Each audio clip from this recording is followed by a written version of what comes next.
Cross platform open source modular and high performance framework developed by Microsoft.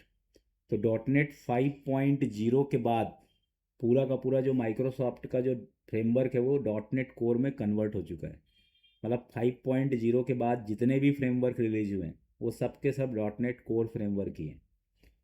इसका सबसे बड़ा feature है, जैसे इनिशियली आपने सुना होगा कि डॉट नेट को हम सिर्फ विंडोज़ में ही चला सकते हैं, लेकिन अब डॉट नेट कोर के अंदर फैसिलिटी है कि आप इसको लिनक्स, मैक इन सभी में चला सकते हैं। ओपन सोर्स है इसलिए इसमें गिटहब के अंदर कम्युनिटी या गिटहब रिसोर्सेज के थ्रू भी ये हैंडल हो सकता है। इसका जो परफॉर्मेंस है optimize for speed and scalability as compare to previous framework. Modular है, इसमें जैसे आपको पहले लाइब्रेरी ऐड करने में थोड़ी सी प्रॉब्लम आती थी कि आपको अलग अलग टाइप के लाइब्रेरीज ढूंढने पड़ते थे, ठीक है, वर्जन्स प्रॉब्लम्स भी होती थी। इसमें न्यूगेट पैकेजेस करके एक इनबिल्ट मॉड्यूल है जिसके थ्रू आप किसी भी तरीके के लाइब्रेरीज, एक्सटर्नल लाइब्रेरी मतलब इंटरनल लाइब्रेरीज जो माइक्रोसॉफ्ट से कॉम्पेटिबल हैं वो आप ऐड कर सकते हो। Unified development, same code base can target, ठीक है, एक ही कोड बेस को आप वेब एप्लीकेशन, डेस्कटॉप, क्लाउड और मोबाइल इन चारों में आप यूज़ कर सकते हो। इसके बाद सबसे बड़ा प्लस पॉइंट ये है कि ये CLI सपोर्ट देता है। CLI से आप एप्लीकेशन को बिल्ड कर सकते हो कमांड के थ्रू, जैसे कि GUI तो है ही है, क्योंकि आपको भी पता है कि जब आप लिनक्स के अंदर कोई भी प्रोजेक्ट्स बनाते हो तो वहाँ पर GUI इंटरफेस से ज़्यादा कॉम्पेटिबिलिटी CUI का है। तो पूरा कमांड के थ्रू भी ऑप्शन आपको देता है कि आप कमांड के थ्रू अपने प्रोजेक्ट को कंपाइल कर सकते हो, रन कर सकते हो, लाइव कर सकते हो, पब्लिश कर सकते हो, गिटहब और अज्योर का पूरा मतलब पूरा पाइपलाइन बना करके। कंटेनर फ्रेंडली भी है ये। आप अपने पूरे सेटअप, अपने पूरे के पूरे प्रोजेक्ट्स को डॉकर के अंडर में बिल्ड कर सकते हो, इसका एक कंटेनर बना सकते हो और उस कंटेनर को डायरेक्टली किसी भी अदर प्लेटफॉर्म में या सर्वर के अंदर जा करके डिप्लॉय कर सकते हो। एज्योर कॉम्पेटिबिलिटी है। कुबरनेट्स, कुबरनेट्स एक्चुअली क्या है, ये आर्केस्ट्रेशन प्लेटफॉर्म है जिसके अंदर आप डिफरेंट डिफरेंट टाइप के मशीन्स के अंदर आप अपने सॉफ्टवेयर्स को डिप्लॉय कर सकते हो। It provide set of nodes and pods. अब मेन डिफरेंस यदि पूछा जाए आपसे कि डॉट नेट और डॉट नेट कोर, मतलब जो ट्रेडिशनल डॉट नेट फ्रेमवर्क है और डॉट नेट कोर फ्रेमवर्क है, इन दोनों में डिफरेंस क्या है। तो डॉट नेट फ्रेमवर्क्स जो बनाया गया है ये सिर्फ विंडोज़ के लिए ही बनाया गया है, लेकिन dot net core framework 5, 6, 7, 8, 9, 10 version तक आ चुका है। ये क्रॉस प्लेटफॉर्म है, पार्शियली ओपन सोर्स है। ये डॉट नेट फ्रेमवर्क ये पूरी तरह से ओपन सोर्स है, विंडोज़ में इंस्टॉल हो सकता है, ये आपको किसी भी टाइप के ऑपरेटिंग सिस्टम में इंस्टॉल कर सकते हो। मॉडरेट है, ठीक है, इसका जो परफॉर्मेंस है वो थोड़ा हाई है। Dot net framework micro services support है इसके अंदर, ऐसा नहीं है कि नहीं है, लेकिन लिमिटेड है। इसमें माइक्रो सर्विस सपोर्ट पूरी तरह से है, excellent micro service support. Command line tools, इसमें आप लिमिटेड काम कमांड से कर सकते हो, स्पेशली सिर्फ कंसोल एप्लीकेशन के लिए कमांड लाइन इसमें चलता है डॉट नेट में। लेकिन जो डॉट नेट कोर है इसके अंदर आप सभी टाइप के एप्लीकेशन को कमांड से हैंडल कर सकते हो। मोबाइल और IoT सपोर्टेड नहीं है ये डॉट नेट फ्रेमवर्क, लेकिन जो डॉट नेट कोर है इसको आप वाया जैम्ब्रिन या MAUI, ये दो एप्लीकेशंस के थ्रू आप मोबाइल एप्लीकेशन भी बना सकते हो जो iOS और एंड्रॉयड दोनों में सपोर्टेड होते हैं। डॉट नेट फ्रेमवर्क जो ट्रेडिशनल है इसका जो लास्ट वर्जन है वो 4.8 है। इसके बाद डॉट नेट फ्रेमवर्क में किसी भी टाइप का कोई नया रिलीज नहीं आया, लेकिन ये जो डॉट नेट कोर फ्रेमवर्क है ये लगातार डेवलप हो रहा है। जैसे अभी अपन जो वर्क करेंगे वो डॉट नेट 10.0 में करेंगे, तो मतलब इसके अंदर बहुत सारा चेंजेस लगातार हो रहा है।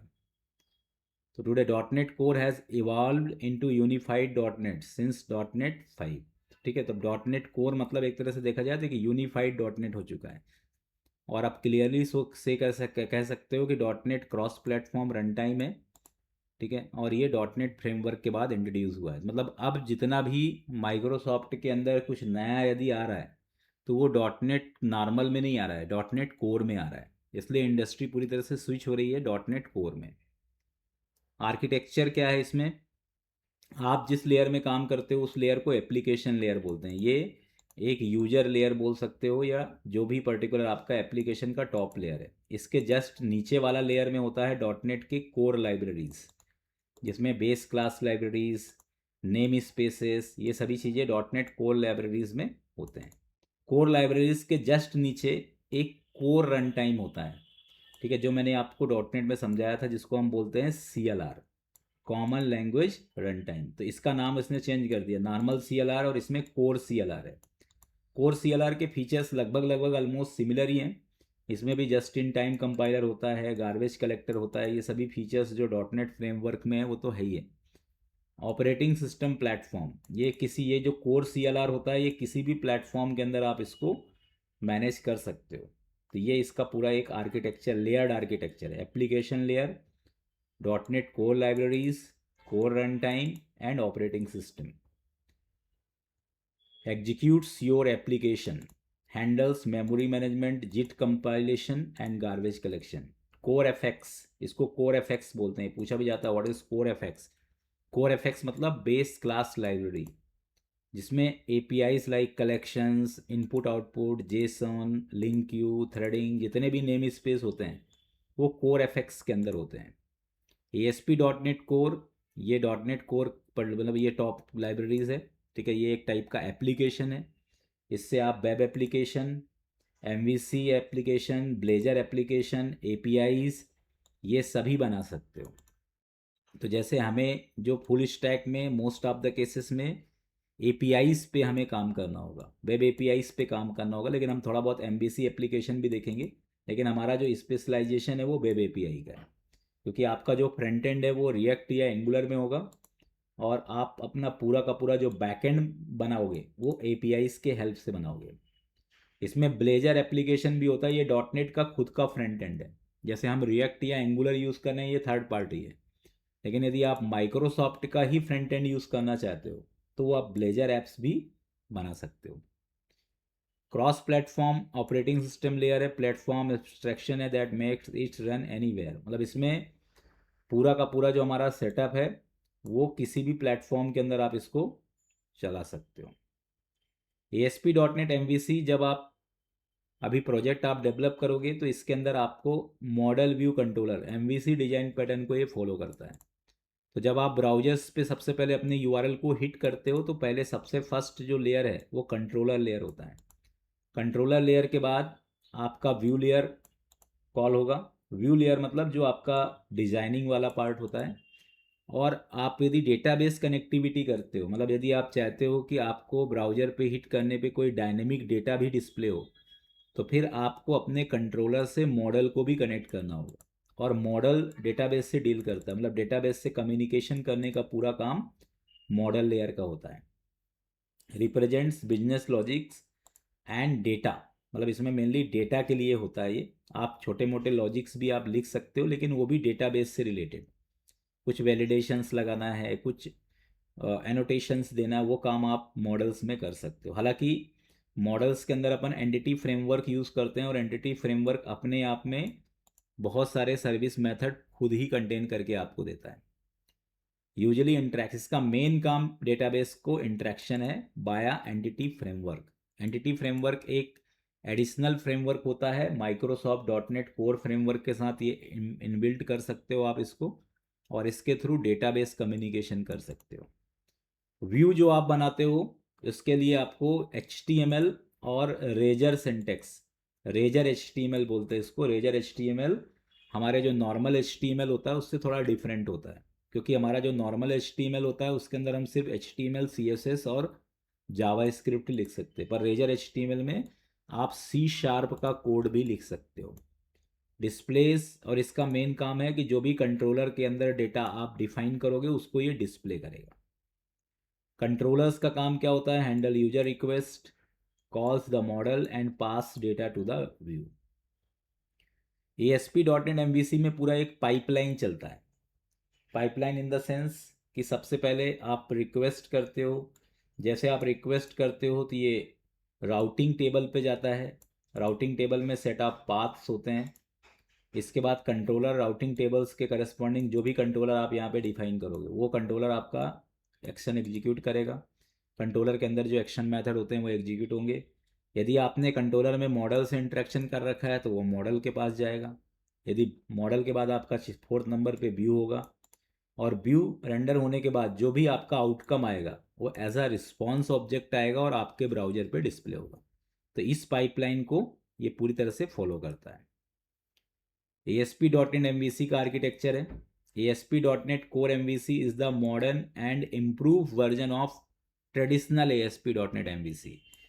It is built on .NET Core. इसका सबसे बड़ा प्लस पॉइंट है कि ये .NET Core प्लेटफॉर्म में बना हुआ है, मॉड्यूलर है, फास्टर है और क्रॉस प्लेटफॉर्म है। इसमें आप ब्राउजर्स पे जैसे आप कोई भी URL हिट करते हो तो सबसे पहले ये मिडिलवेयर पाइपलाइन में जाता है, कि मैंने आपको ऊपर बताया।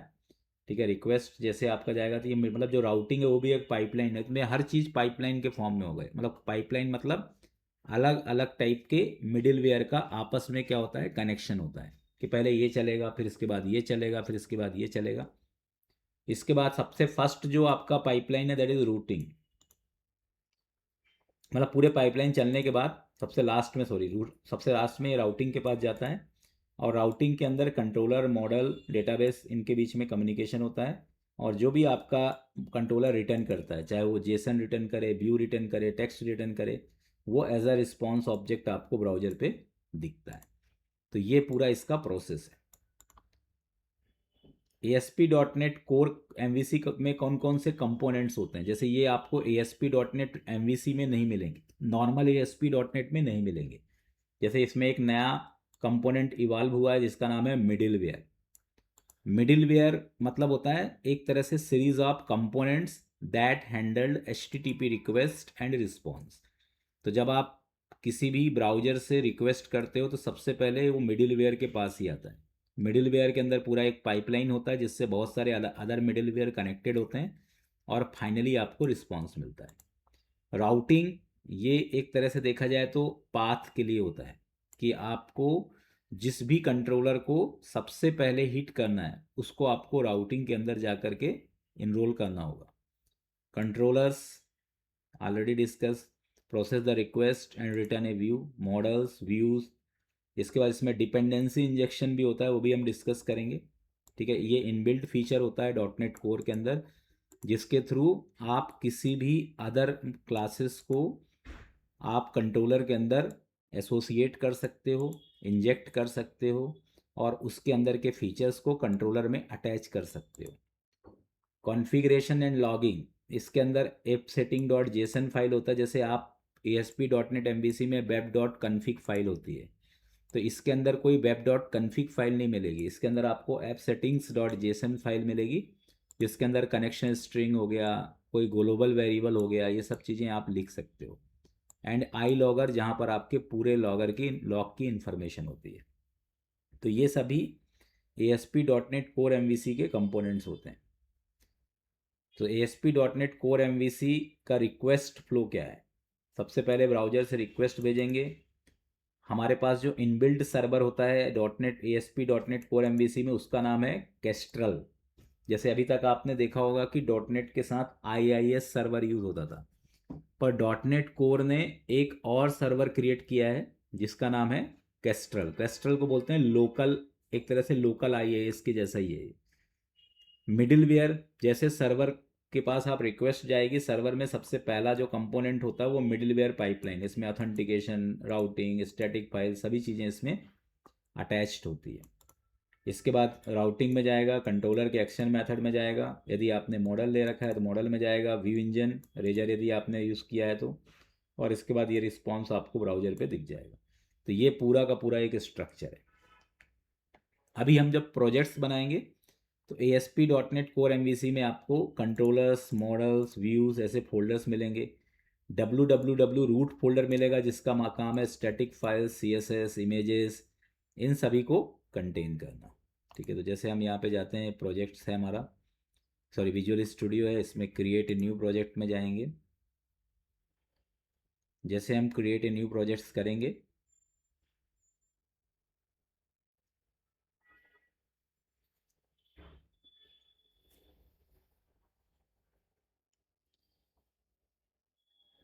ASP.NET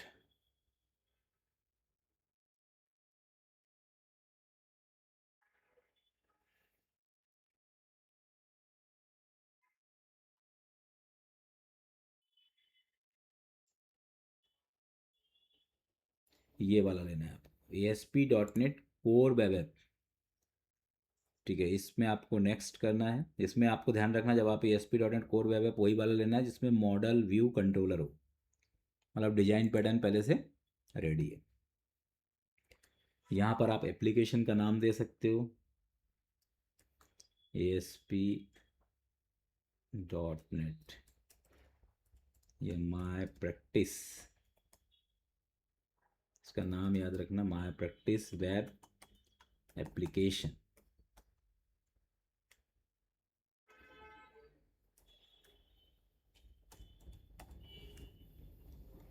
ये आपका लोकेशन है जहाँ पर आप इसको डिप्लॉय करना चाहते हो। नेक्स्ट,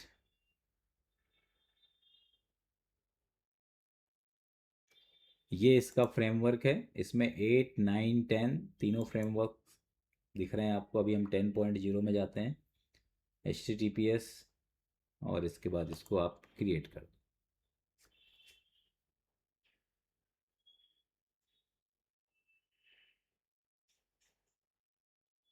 ये आपका पूरा प्रोजेक्ट का कोड बेस क्रिएट करेगा।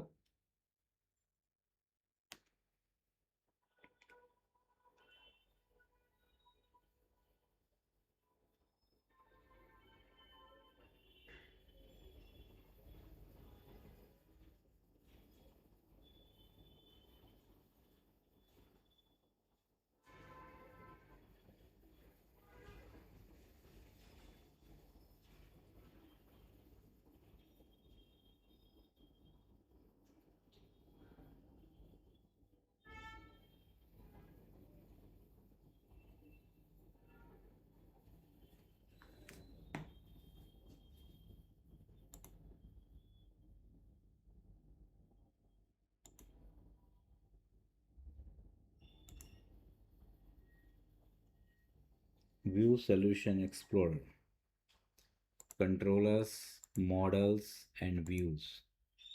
ठीक है, ये पूरा स्ट्रक्चर आपको मिलेगा। ट्रिपल W रूट, जिसके अंदर आपको CSS, जावा स्क्रिप्ट लाइब्रेरीज, ये सभी चीज़ें रहेगी। डिपेंडेंसीज, यहाँ पर आपको फ्रेमवर्क्स जो भी .NET के अंदर डिफ़ॉल्ट होते हैं, ASP.NET कोर, मतलब ASP.NET कोर और Microsoft.NET कोर, ये सभी चीज़ें इसके अंदर इनबिल्ट होते हैं। ठीक है, प्रॉपर्टीज़ में लॉन्च सेटिंग .json है, जिसके अंदर आपका जो भी आपके रिस्पेक्टिव URLs और ये सभी चीज़ें इसके अंदर रहेगा। मेन आपको app setting.json, app setting.json जो फाइल होती है, ठीक है, लॉन्च setting.json के अंदर तो आपका इनबिल्ट URL रहता है जो आपके केस्ट्रल सर्वर से कम्युनिकेट करता है। इसमें दोनों के पोर्ट नंबर डिफाइन है, 7283 for HTTPS and 5086 for normal request. इसके बाद इसमें एक फाइल होती है app setting.json, इसके अंदर आपको पूरे कॉन्फ़िगरेशन, कनेक्शन स्ट्रिंग ये सब लिख सकते हो। आफ्टर दैट program.cs, program.cs जैसे मैंने बताया कि सबसे पहले जब आप रिक्वेस्ट करते हो तो यही फाइल आपकी एग्जीक्यूट होती है, और इसमें सेट ऑफ मिडिलवेयर्स आपके इस तरीके से कॉल होते हैं। और सबसे लास्ट में आप यहाँ पे देख सकते हो मैप कंट्रोलर रूट मेथड है, और यहाँ पर बाय डिफ़ॉल्ट एक कंट्रोलर है होम, और इसके अंदर एक्शन है इंडेक्स। इस तरीके से ये कोरिलेटेड रहता है। अब आप इसको चाहो तो रन कर सकते हो। जैसे आप एग्जीक्यूट करोगे, सबसे पहले ये होम कंट्रोलर के अंदर जो इंडेक्स एक्शन मेथड है इसको कॉल करेगा, और इसके रिगार्डिंग जो भी आपका व्यू होगा, जो भी इसका रिजल्ट होगा, उसको ये रिटर्न करेगा।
वेब सर्वर इज लिसनिंग, यहाँ से आपका, अब इसमें पहले से कोड लिखा हुआ है कंट्रोलर्स के अंदर, पूरा का पूरा एक पेजेस बना हुआ है।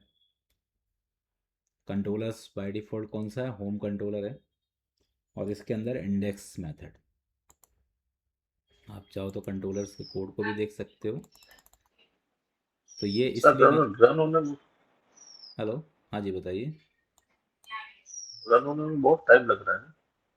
हाँ, फर्स्ट टाइम थोड़ा लेगा टाइम, ये आपके सिस्टम में भी लग रहा है। पूरा कोड बिल्ड होने के लिए टाइम लगता होगा सर फर्स्ट टाइम। हाँ, क्योंकि ये पूरा कोड फर्स्ट टाइम में लगेगा, उसके बाद तो फिर आप इसको यहाँ पे क्लिक करते जाना, रिलोड होता जाएगा ये। अब ये क्या है, मेरे सिस्टम में क्या ये रिकॉर्डेड वाला भी चलता है ना, और ये रिकॉर्डेड वाला बहुत स्लो करता है, ओबीएस, ये पूरा स्क्रीन को कैप्चर करता है ये। Yes yes. अब इसके अंदर आप देख सकते हो कि ये कंट्रोलर का पूरा स्ट्रक्चर है। कंट्रोलर इसमें खुद अपने आप में एक इनबिल्ट क्लास है, ये कस्टम क्लास है, इसको इनहेरिट किया गया है।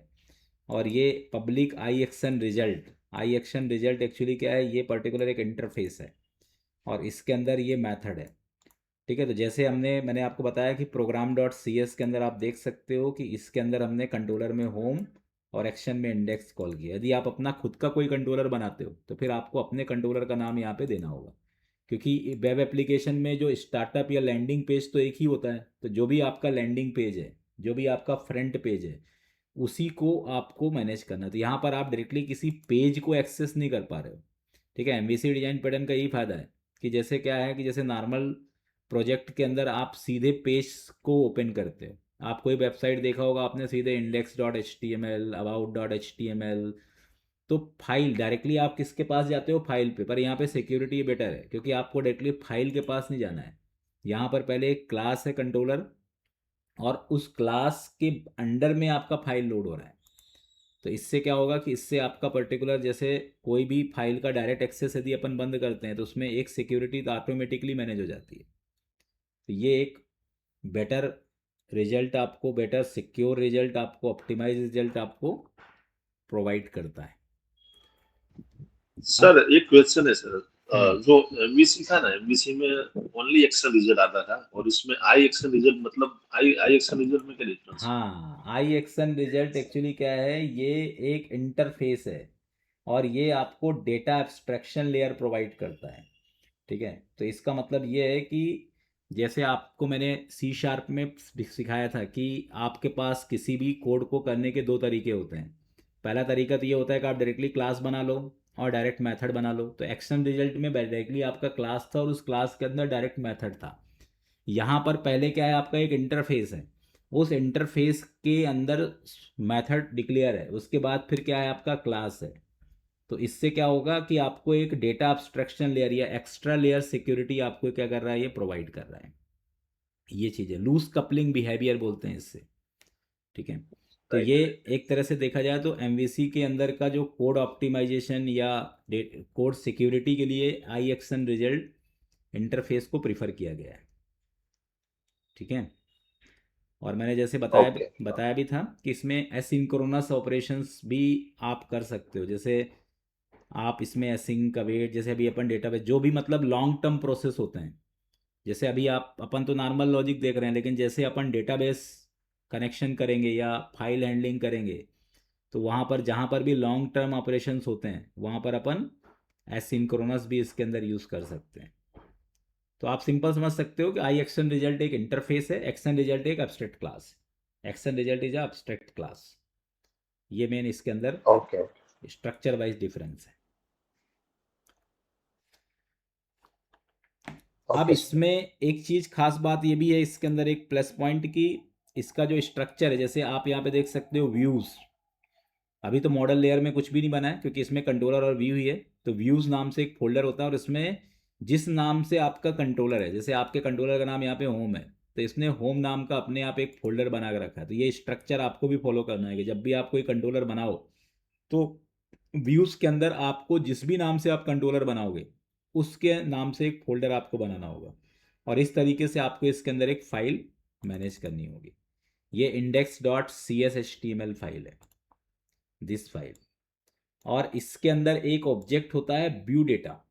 व्यू डेटा एक्चुअली क्या है कि यदि आपको कोई भी डेटा को किसी भी कंट्रोलर से व्यू के अंदर रखना है, मतलब ये एक तरह से देखा जाए तो एक पर्टिकुलर डिक्शनरी ऑब्जेक्ट होता है, इनबिल्ट डिक्शनरी ऑब्जेक्ट, जिसके अंदर की वैल्यू पेयर में आप अपने डेटा को, डायनेमिक डेटा को कंटेन कर सकते हो। और इस तरीके से ये हमारा पेजेस है। पर अब आप सोच रहे होगे कि जैसे ये पेजेस में तो सिंपल सिर्फ एक ड्यू बना हुआ है, तो ये सब चीज़ें आपको कहाँ से दिख रही है, हेडर फूटर, ये सब चीज़ें भी तो कहीं पर होगी। तो इसके लिए इसके पास एक लेआउट पेज होता है, जिसको हम पहले नॉर्मल पुराने वाले MVC मतलब ASP.NET के अंदर मास्टर पेज बोलते थे। तो ये एक फोल्डर भी रखता है शेयर्ड, और इस layout.cs HTML पेज के अंदर पूरा का पूरा पेजेस का लेआउट बना के रखा है, हेडर फूटर सब इसके अंदर है देखो। और आपका जो पेज है, मतलब आपका जो कंटेंट है index.cs HTML का, वो इसके अंदर जाकर के क्या हो रहा है, शो हो रहा है। तो मतलब इसके अंदर एक मेथड है रेंडर बॉडी मेथड, आप इसको देख सकते हो, इसका नाम से क्लियर है, रेंडर बॉडी। तो इसका काम क्या है कि जो भी चाइल्ड कंटेंट होता है उसको क्या करेगा, वो इस पर्टिकुलर कंटेनर के अंदर जाकर के रेंडर करेगा। तो मतलब इंटरनली जब आप ब्राउजर से रिक्वेस्ट करोगे कंट्रोलर में, तो कंट्रोलर के अंदर एक्शन मेथड आएगा, एक्शन मेथड में व्यू रिटर्न होगा। तो आपका जो index.cs HTML जैसे हिट होगा तो वो इस लेआउट के अंदर जाकर के अपने कंटेंट को शो करेगा। तो render body is a method used in ASP.NET Core MVC and Razor Pages layout file to inject the view specific content। तो इसका मेन काम क्या है, व्यू स्पेसिफिक कंटेंट, जिस भी व्यू का कंटेंट होगा उसको ये क्या करेगा, इंजेक्ट करेगा। इसलिए आपको हमेशा ध्यान रखना है कि डिजाइनिंग करने के लिए आपको लेआउट पेज के अंदर ही पूरा का पूरा इम्प्लीमेंटेशन करना होगा, और इसकी डिज़ाइन आप अपने अकॉर्डिंग चेंज कर सकते हो। इसने तो पहले से बना के आपको एक टेम्पलेट दे रखा है, आप अपने अकॉर्डिंग डिज़ाइन भी इसका पूरा मैनेज कर सकते हो। इसमें देखो ये रेफरेंस लेकर रखा है, एच रेफरेंस। अब ये लेआउट पेज कॉल कैसे होता है, अब इसका एक क्वेश्चन ये भी है कि ये लेआउट पेज को तो हमने कहीं यहाँ पर दिख नहीं रहा है ना, तो यहाँ पर कहीं पर भी हमने लेआउट पेज का कोई पाथ दिया है, तो ये ऑटोमेटिक कैसे कॉल होता है। तो ऑटोमेटिक कॉल होने के लिए इसके अंदर एक फाइल होती है जिसको हम हुक फाइल बोलते हैं। हुक फाइल मतलब जैसे आपका रिक्वेस्ट आएगा और कंट्रोलर रेंडर होगा और सबसे पहले व्यू को हिट करेगा, तो व्यू को जैसे ही ये हिट करता है, व्यू लेयर में जैसे ही हमारा कंट्रोल आता है, तो इसके अंदर व्यू start.cs HTML करके एक फाइल है, ये फाइल ऑटोमेटिकली रेंडर होती है। और इसके अंदर आपको अपने लेआउट, जो भी आपका लेआउट है, जैसे हमारे पास जो करंट लेआउट है उसका नाम है अंडरस्कोर layout.cs HTML। जैसे आपने अपना लेआउट बनाया hello.cs HTML, तो आप अपने लेआउट का नाम यहाँ पे दे सकते हो। तो जो लेआउट आप यहाँ पे दोगे वो उस पर्टिकुलर लेआउट को एक कॉमन लेआउट बनाएगा, मतलब इसमें कॉमन लेआउट का नाम देना होता है। यदि आपको अलग अलग लेआउट देना है तो फिर ये पूरा टैग उठा करके आप इसके अंदर भी लिख सकते हो, यहाँ भी लिख सकते हो। लेकिन यदि आपको कॉमन लेआउट देना, जैसे आप कोई भी वेबसाइट खोलते हो, दुनिया की कोई भी साइट खोलते हो, तो आप देखते होगे कि उसके अंदर जो हेडर होता है और जो फूटर होता है वो कॉमन होता है। सिर्फ चेंजेस कहाँ पर होता है, जो इंटरनल कंटेंट होते हैं वहाँ पे चेंजेस होता है। लेकिन कुछ एक पेज ऐसे भी हो सकते हैं, जैसे मान लो जैसे ये पे वेबसाइट है codemug.in का, मैंने वेब एप्लीकेशन बनाया, तो आप यहाँ पे देख सकते हो कि इसके अंदर मैंने हेडर और जो फूटर है वो सभी पेजेस के लिए क्या है, कॉमन है। ठीक है, जैसे मैं कोर्सेज पेज में जाऊँगा या मैं प्लेसमेंट्स पेज में जाऊँगा, हालांकि तो मैंने सिंगल पेज वेबसाइट बना के रखी है। ठीक है, जैसे इसके अंदर लाइव क्लासेस है, रिकॉर्डेड लेक्चर्स है, तो ये मैंने सिंगल पेज बना के रखी है। लेकिन मैं मल्टी पेज वेबसाइट की बात करता हूँ। दो टाइप के वेबसाइट बनते हैं ना, सिंगल पेज मतलब एक ही पेज में सब कुछ, और मल्टी पेज मतलब जिसके लिए सभी, जैसे ये शिवा कॉन्सेप्ट सोल्यूशन की जो वेबसाइट मैंने बना के रखी है इसमें मल्टी पेज है। तो जैसे मैं अबाउट अस में जाता हूँ, तो अबाउट अस के अंदर भी हेडर फुटर क्या है, कॉमन है। ठीक है, तो रिव्यूज़ में जाता हूँ, इंटर्नशिप किसी में भी जाऊँगा तो हेडर फुटर मेरा क्या है, कॉमन है।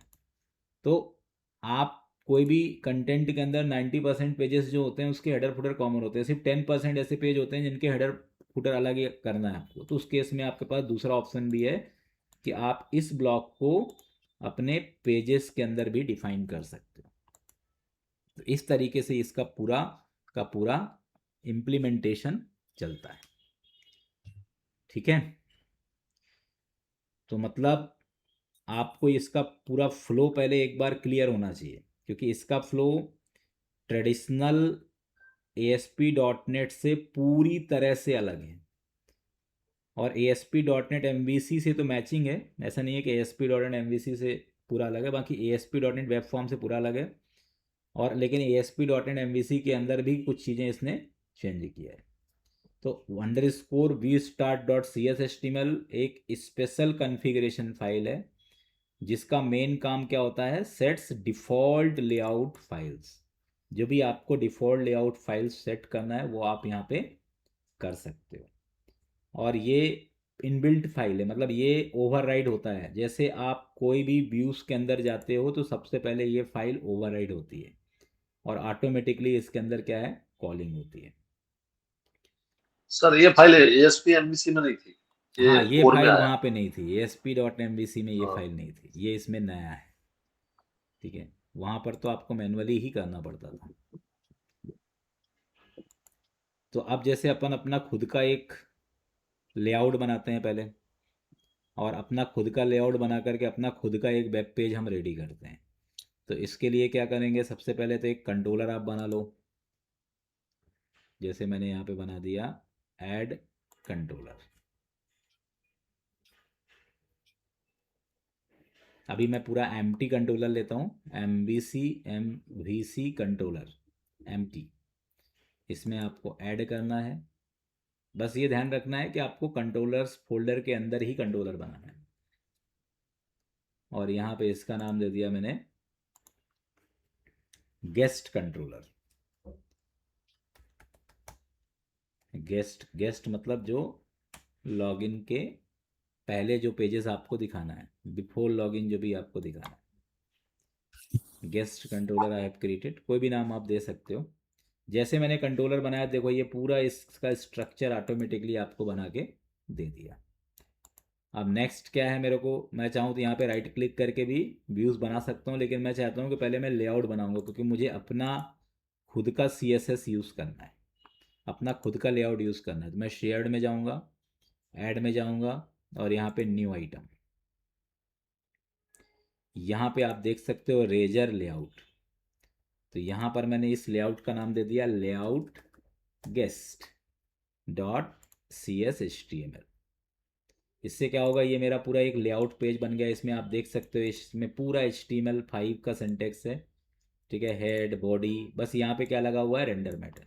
तो ये रेंडर बॉडी मेथड क्या करेगा, जो भी हमारा चाइल्ड पेज, जो भी हमारा पेज होगा उसके अंदर के कंटेंट को इंजेक्ट कर लेगा और यहाँ पे डिस्प्ले करेगा। अब इसके अंदर हम अपना खुद का, चाहे तो आप HTML सीमेंटिक टैग का यूज़ कर सकते हैं, हेडर, ये HTML का सीमेंटिक टैग है, डिव, फूटर, बाकी डिव से भी बना सकते हैं। इस तरीके से हमने इसको क्रिएट कर लिया।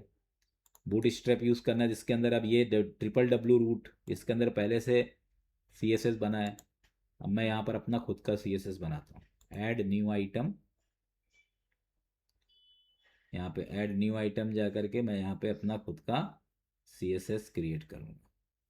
यहाँ पर आ जाएगा CSS, इसका नाम दे दिया मैंने style.css। ये बन गया style.css। अब इसमें बॉडी एस्ट्रिक, ये यूनिवर्सल टैग होता है CSS का, इसमें दे दिया मैंने मार्जिन 0 पिक्सल। इसके बाद मैंने दे दिया हेडर, हेडर में दे दिया मैंने 100 पिक्सल हाइट।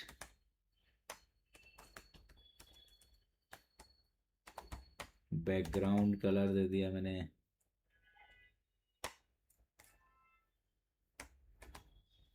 ऑरेंज कलर दे दिया। After that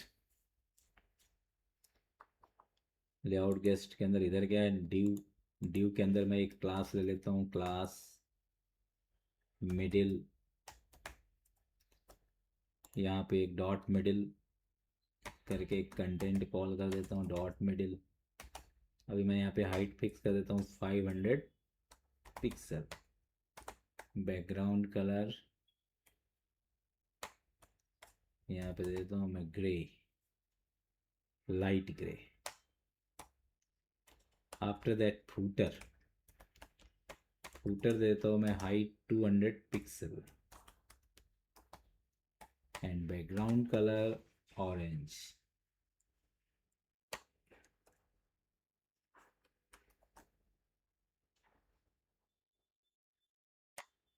This.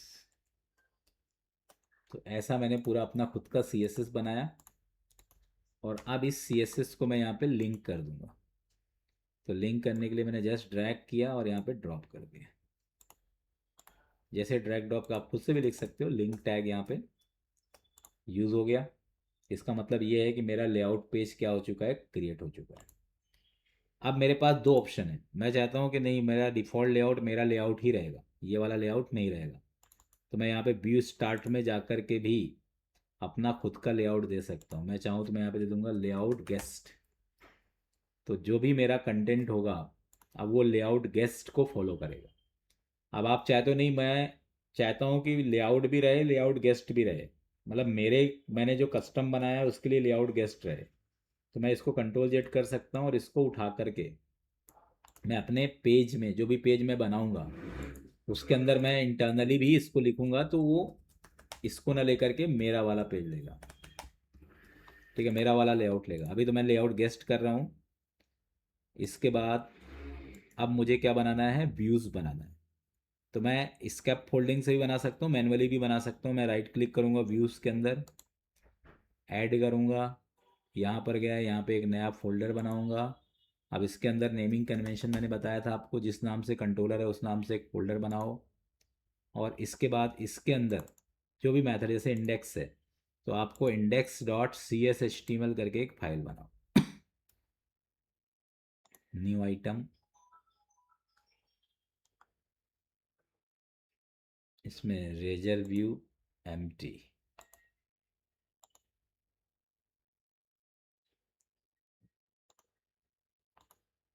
इसका नाम दे दिया मैंने, क्या नाम है इसमें, index.cshtml।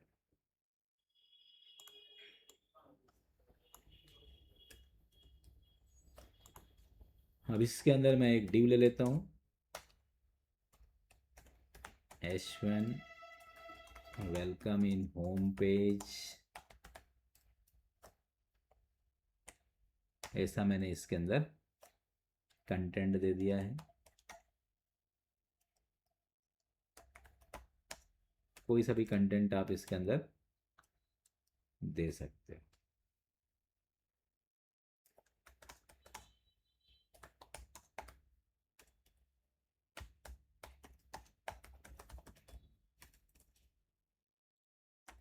कंटेंट, अब ये पूरा हमारा स्ट्रक्चर, अभी मैंने इसमें कोई स्कैप फोल्ड यूज, मतलब पूरा बाय स्क्रैच मैंने इसको बनाया। अब इसको हमें program.cs के पास जाना होगा। अब program.cs में जाकर के हमें अपने खुद के कंट्रोलर को रजिस्टर करना है। तो हमारे कंट्रोलर का नाम क्या है, गेस्ट है।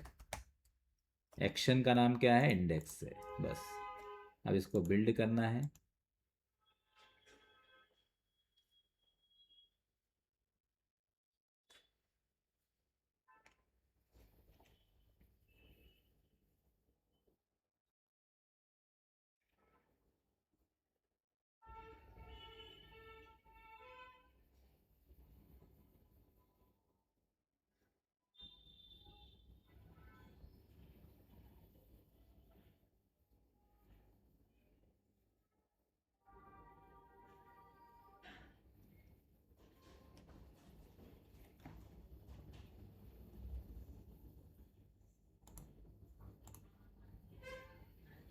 Now I'm running this.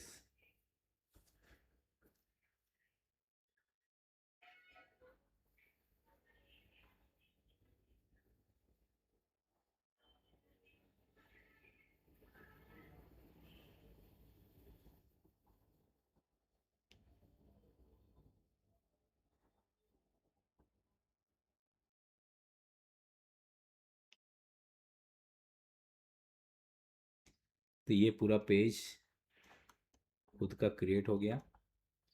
अब इसके अंदर आपको जो भी सब पेजेस बनाने हैं वो सभी सब पेजेस आप इसके अंदर क्रिएट कर सकते हो। तो ये हमारा खुद का पूरा एक layout.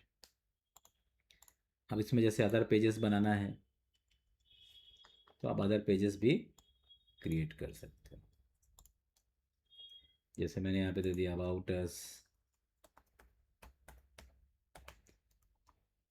After that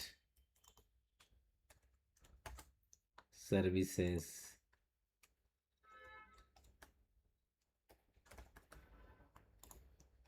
after that, अभी मैं बिल्कुल बेसिक लेआउट बना रहा हूँ, contact us,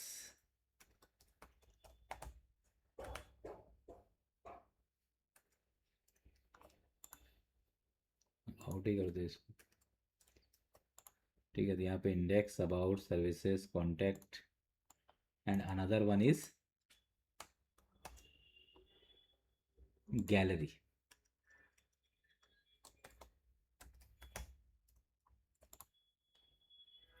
these are the different pages I have created. इसमें शॉर्टकट अप्रोच भी एक, आप राइट क्लिक करके ऐड व्यू भी कर सकते हो और पूरा स्कैप फोल्ड के थ्रू भी आपका पेज क्रिएट हो सकता है।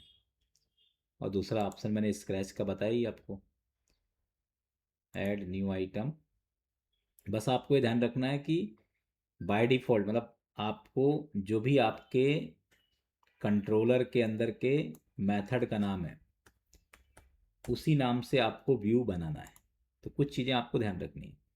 आप अदर नेम से भी बनाना चाहो तो बना सकते हो, लेकिन फिर उसके लिए आपको यहाँ पर डबल कोड में अदर नेम, जैसे आपने अबाउट नाम से आपका एक्शन मेथड है, अब आप चाहते हो कि नहीं मुझे इसका नाम about us dot C S H T M L बनाना है, तो फिर आपको ऐसा अबाउट अस ऐसा पास करना पड़ेगा।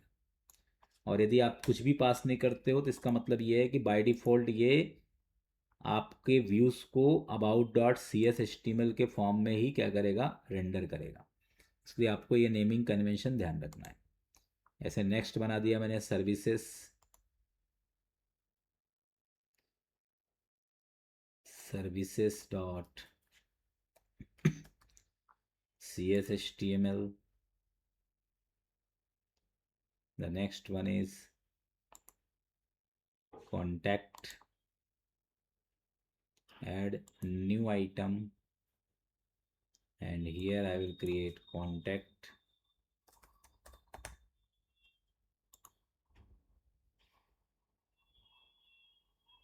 and the last one is gallery.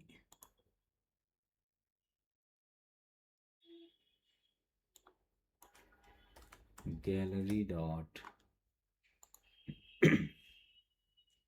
CSHTML. First one is index, अभी मैं कंटेंट इसी टाइप कर लेता हूँ, about us page,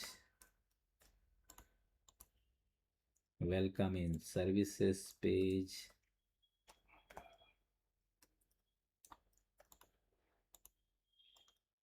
welcome in contact us page,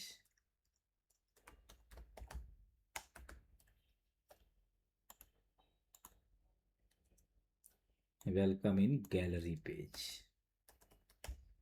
ये सभी पेजेस अब इनको आपस में मुझे क्या करना है, कनेक्ट करना है। तो इसके लिए मैं क्या करूँगा, यहाँ पे दो डिवीज़न बना दूंगा। अब ये जो मैं चेंजेस कर रहा हूँ देखो मैं लेआउट में कर रहा हूँ, तो लेआउट से ही फ़ायदा है कि आपका हैंडलिंग आसान हो गया, कि कुछ भी आपको मैनेज करना है तो आपको हर पेज में जा जा के नहीं करना। जो कॉमन कंटेंट है वो पूरा आपके लेआउट के पास है। यहाँ पर आप इसमें एक क्लास बना दो, इस क्लास का नाम दे दो लोगो, और इस क्लास का नाम दे दो आप मेन्यू, दिस वन। और आप चाहो तो इसमें मेन्यू कैसे बनाना है सब, मतलब इसके अंदर क्या रहता है कि जैसे आपको ULLI इस तरीके से आप इसके अंदर ASP कंट्रोलर और ASP एक्शन ऐसा नाम आप दे सकते हो, जिस कंट्रोलर में जाना है, जिस एक्शन में जाना है।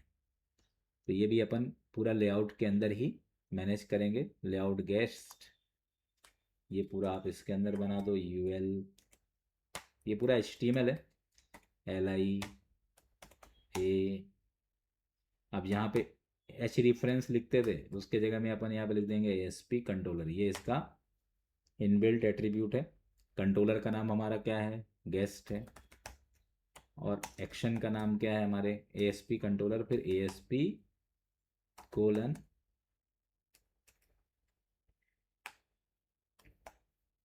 एक्शन इंडेक्स, और यहाँ पे इसका नाम दे दिया हमने होम। ऐसे ही हम सब में चेंज करते जाएंगे। li दिस, ये हो गया होम पेज। इधर आ जाएगा अबाउट अस, इसमें अपन ने एक्शन में दे दिया अबाउट। फिर यहाँ पे जाएगा सर्विसेज,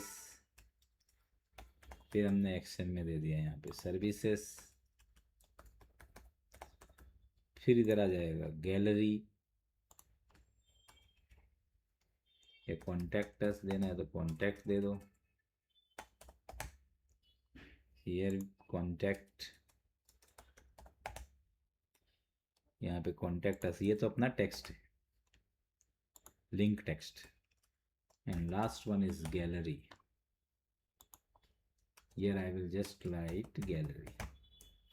ये पूरा हमारा कंप्लीट हो गया, जिसके अंदर हमने पूरा, अब इसके अंदर का CSS प्रॉपर आपको CSS देना रहेगा। तो यहाँ पे हेडर डॉट लोगो, डॉट लोगो के लिए अपन क्या प्रॉपर्टी लिखेंगे, फ्लोट लेफ्ट, इसमें जाएंगे विड्थ 20%।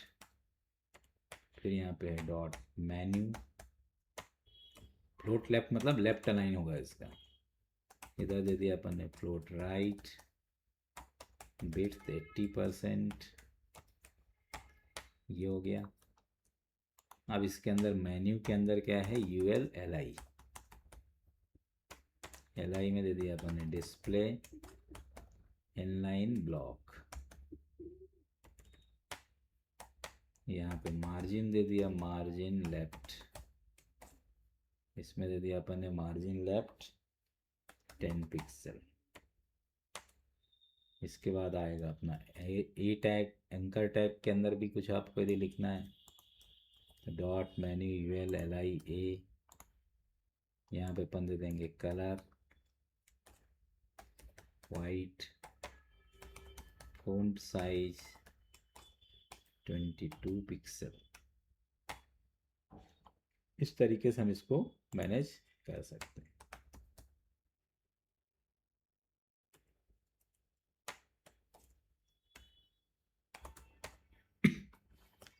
फोर्टी पिक्सल, तो ये पूरा कंटेंट है। अब यहाँ पे जो आपका लेआउट गेस्ट है, इसके अंदर यहाँ पे आप कुछ भी लोगो लिख सकते हो। मैंने भी इसमें दे दिया H1 SCS दिस वन। तो यहाँ पर स्टाइल इसमें अलग लिखने की ज़रूरत नहीं है, फ़ॉन्ट साइज, क्योंकि ये कंटेनर है। इसके अंदर अपन ऐसा लिख सकते हैं डॉट लोगो, लोगो के अंदर जो H1 है का फ़ॉन्ट साइज हमें कितना देना है। इसका विड्थ चाहो तो आप 30% दे सकते हो, इसका विड्थ आप देना है तो 70% दे सकते हो। तो अब ये पूरा लेआउट हमारा क्रिएट हो गया है। इसमें हम देख सकते हैं ये पूरा क्लास हमने बनाया, ये पूरा CSS लगाया। अब इसको यहाँ से अपन हॉट रिलोड भी कर सकते हैं। ये क्या बोल रहा है, योर चेंजेस भी applied are not for hot reload, क्योंकि इसमें अपन ने कंट्रोलर में भी चेंजेस किया है। कंट्रोलर में चेंजेस करना है तो फिर आपको पूरा प्रोजेक्ट को बिल्ड भी करना पड़ेगा, because the controller is the class. और क्लास में यदि आपको कोई चेंजेस करना है तो आपको रिकम्पाइल करना पड़ेगा।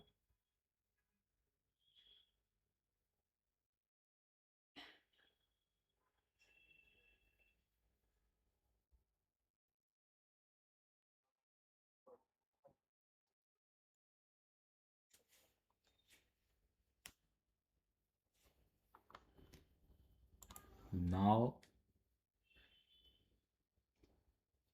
I am running this.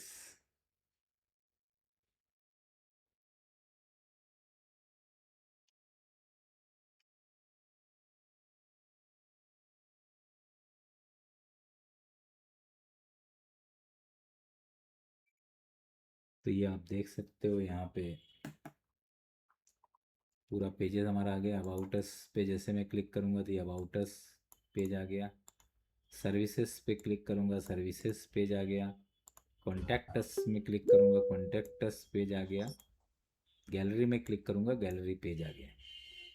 अब आप पूरा कंटेंट आपको यहाँ पे जो भी लगाना है, इमेजेस लगाना है, ये सभी चीज़ें आप इसके अंदर जितना डेकोरेशन करना है आप कर सकते हो if you have knowledge of front end. ठीक है, समझ में आ गया? कोई डाउट है इसमें? सुदाम आपको? आज आज प्रैक्टिस करेंगे सर, कल बताएंगे डाउट। ठीक है, तो इसको और अच्छे से मतलब बनाना। अभी तो मेरे पास कम समय है इसलिए मैंने आपके पास इसको और अच्छे से पूरा एक 5 पेज का एक वेबसाइट, ठीक है, हाँ एक रियल इस्टेट कंपनी के लिए बना के लाना है आपको। किसके लिए? Yes sir. कोई भी रियल इस्टेट कंपनी के 5 पेज का एक उसका वेबसाइट आपको क्रिएट करके लाना है। ठीक है, ओके चलिए। Okay thank you sir.